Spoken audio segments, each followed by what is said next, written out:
A gente vai falar agora de um assunto, aliás, bastante preocupante, que é o alto número de feminicídios no Brasil. Segundo a Organização Mundial de Saúde, né, OMS, o Brasil já é o quinto país onde mais se matam mulheres no mundo. A cada 2 minutos, por exemplo, uma mulher é vítima de arma de fogo no Brasil. Várias entidades, claro, não governamentais, né, afirmam que é uma verdadeira epidemia de feminicídio aqui no país. Santa Catarina não é um dos estados até que tem menos registro, né, de feminicídio, mas não deixa de ser preocupante. Eu estou aqui agora com a defensora pública da capital, doutora Anne Teve Áureas. Muito obrigado pela sua participação aqui no Jornal do Continente. Bom, primeira coisa, dentro desses números, né, que a gente está mostrando, a gente até viu nos dados nacionais, entre 2016 e 2017, houve um aumento aí de feminicídios no Brasil de 6,5%. E o feminicídio, na verdade, é aquele crime que o homem, no caso, ele mata a mulher por ela ser mulher. Isso. Qual é a grande preocupação e qual é, na verdade, o perfil desse cidadão ou dessa família que acaba sofrendo esse tipo de crime? Olha, Alexandre, boa noite, em primeiro lugar, boa noite a todo mundo que nos assiste. Obrigado. O perfil, na verdade, assim, as famílias, né, em que há esse envolvimento de violência doméstica e familiar contra a mulher, né, não tem um perfil específico, está em todas as classes sociais, né, tem muito a ver com o grau de tolerância que a nossa sociedade tem com relação à violência de gênero, a como isso é naturalizado no Brasil. Né? Não há uma classe social específica, mas os dados do último mapa da violência de 2018, né, que é um estudo elaborado pelo IPEA, que é vinculado ao governo federal, mostra que a maior parte das mulheres que foram vítimas, né, de feminicídio, enfim, foram assassinadas nesse âmbito da violência doméstica, são mulheres negras. Né? Então, há um viés de raça e de cor, além do viés de gênero. Entendi. Agora, quando a gente fala de feminicídio, muitas pessoas até não entendem muito bem essa questão do gênero, né? Por ser mulher. Agora você me dá um outro dado que em sua maioria, mulheres negras. Né? Isso, na verdade, caracteriza o quê? O homem, ele vê a mulher como uma pessoa mais frágil, uma pessoa menor que ele, digamos assim, dentro da sociedade? É mais ou menos isso? É mais ou menos isso, Alexandre. A lei, né, o Código Penal, agora que traz esse dispositivo do feminicídio, ele considera que seria o feminicídio, um homicídio praticado em razão da condição de mulher, né, do gênero feminino, ele poderia se qualificar de duas formas.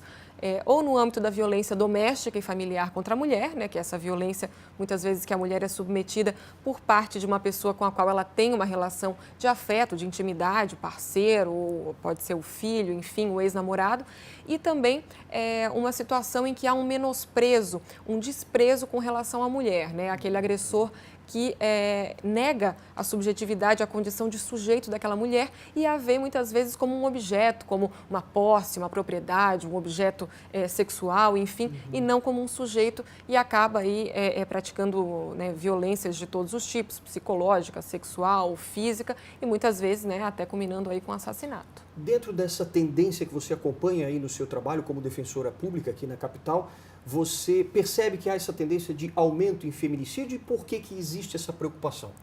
Olha, a gente percebe sim que há um aumento, inclusive os dados aí nacionais, eles mostram isso, né, que houve um aumento também. Esse mapa da violência que eu me referi de 2018 mostra que de 2006 a 2016, nesse período de 10 anos, houve um aumento também significativo do número de registros e isso ainda levando em consideração que é grande os casos de subnotificação, né, casos de feminicídio que não são registrados como feminicídio, são registrados como homicídio comum. Então, a nossa preocupação é que os números ainda sejam até maiores, né? É algo que tem chegado com mais frequência também para a Defensoria e a própria situação de violência doméstica e familiar contra a mulher é algo muito recorrente, né? E normalmente se trata de um ciclo de violência que a mulher está submetida, que vai se agravando e que pode culminar com essa agressão fatal, né? O assassinato e tal. Então a gente vê que realmente é um ciclo que vai se agravando nesses ambientes de violência doméstica. Tem também um perfil, por exemplo, de como essa mulher é morta, mais por arma de fogo, por faca dentro de casa, estrangulamento. Tem alguns dados desses? A gente tem dados do Ministério Público de São Paulo, inclusive, que mostram que a arma de fogo hoje não é a principal causa de morte, é a segunda principal causa de morte, né, segundo essa fonte, né, outras causas, né, variadas, uma faca, as próprias mãos, enfim, são hoje a principal causa, né. A nossa preocupação é que com a ampliação do acesso à arma dentro de casa, né, a arma de fogo possa vir a ser um instrumento mais utilizado aí nesse tipo de delito. E tem, por exemplo, quais são, por exemplo, as ferramentas que a mulher tem acesso para poder se proteger no caso do feminicídio? O que ela pode ter acesso?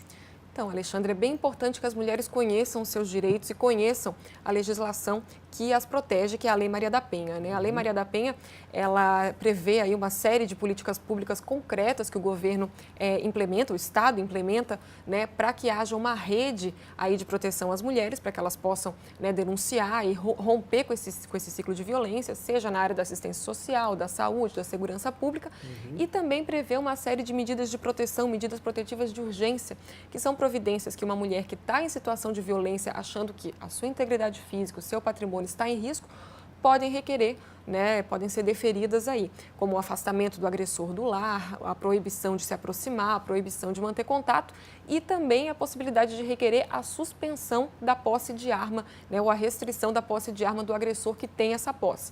A mulher pode requerer isso nas delegacias especializadas, na Defensoria Pública também, e são medidas de caráter emergencial que podem protegê-la. Entendi. Há, por exemplo, um indício de que esses homens, esses violentos, esses agressores, quando são denunciados, né, que eles têm, por exemplo, essa posse de arma, não falando do porte de arma, que é uma outra categoria, né, bem diferente, mas a questão da posse de arma, dentro de casa ou no trabalho. Existe esse dado, por exemplo, que esses homens eles possuem o posse de arma? Olha, não necessariamente, né? Hoje, ainda agora, antes da edição desse novo decreto, a posse de arma era, né, muito mais restrita, né? A possibilidade de se ter a arma dentro de casa era apenas se a pessoa demonstrasse a efetiva necessidade, enfim, para a Polícia Federal. Realmente, a gente não tinha muitos dados a respeito de que esses homens teriam armas dentro de casa, né? A nossa preocupação é que agora esse número, né, de pessoas nessa condição que tem uma arma dentro de casa aumente muito com essa nova legislação. Mas tem, por exemplo, os requisitos, né, para uma pessoa ter um porte de arma, aliás, um posse de arma, né, para a gente não confundir as duas coisas. São bastante criteriosos até, como a gente até já mostrou aqui no Jornal do Continente, Sim. todos os requisitos. Uma pessoa dessa, por exemplo, agressiva, ela não demonstraria isso já, por exemplo, num teste psicológico que é feito para se ter a posse de arma? Olha, não necessariamente, né? Hoje, os requisitos que se tem agora com a nova legislação, né, tem a questão da idade, a capacidade técnica, a aptidão psicológica, antecedentes criminais. Não necessariamente uma pessoa que tem histórico de violência doméstica, né, ou que inclusive possa ter uma medida de proteção, alguma coisa assim, não necessariamente essa pessoa vai ter antecedentes criminais negativos. Ela pode, né, nunca vir a ter sido condenada criminalmente e tal. E também pode ser que num teste, a gente não sabe também em que termos que são realizados esses testes psicológicos, né? Não necessariamente essa agressividade vai transparecer num teste, né? Então, a princípio, isso não, a nosso ver, isso não obstaria que essas pessoas tivessem uma arma, né? Pode acontecer. Entendi. Mas as mulheres, então, elas têm essas ferramentas para poder agir numa hora em que precise, e também ficar de olho no nível de agressividade do parceiro, né? Exatamente, tem que estar sempre, né, tem que estar atenta e sabendo a quem recorrer, que há as delegacias, ao juizado, à Defensoria Pública também, né, aos centros de referência, casa de passagem, enfim, tem uma rede aí de proteção a quem recorrer, né, para que sejam ouvidas, para que denunciem, para que rompam esse ciclo de violência. Maravilha. A gente espera, então, que você faça um bom trabalho daqui para frente. Obrigado mesmo, doutora Muito obrigada. Anne Teiva Auras, que é defensora pública aqui de Florianópolis. Obrigado mesmo, uma boa noite para a senhora. Eu que agradeço. Boa noite para vocês.